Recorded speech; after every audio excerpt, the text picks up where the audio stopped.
Hello everyone, আসসালামু আলাইকুম। আজকে চলে এসেছি নতুন আরেকটি রেসিপি নিয়ে।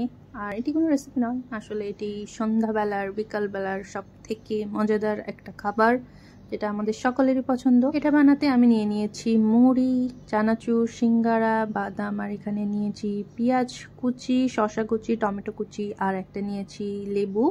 এখানে কোনো কিছুর পরিমাণ নেই, আপনারা আপনাদের পছন্দ মতো বাড়িয়ে বা কমিয়ে সব কিছু নিতে পারেন। প্রথমে সিঙ্গারাটাকে ভালো করে গালিয়ে নিতে হবে।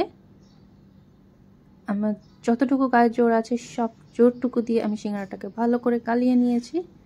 এখন এর মধ্যে দিয়ে নেব এই যে পেঁয়াজ কুচি, টমেটো কুচি, শসা কুচি। পেঁয়াজগুলিকে আমি একটু সরিষার তেলের মধ্যে ভালো করে ভিজিয়ে রেখেছি। সব কোচানো টমেটো, শসা, সব কিছু, কাঁচামরিচ দিয়ে নেব।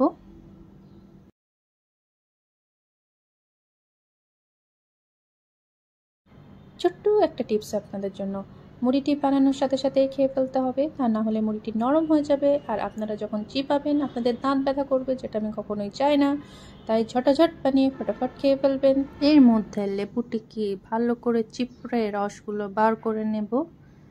তারপর মুড়ি, তারপর চানাচুর, বাদাম, সব কিছু দিয়ে এখন ভালো করে মাখিয়ে নিতে হবে।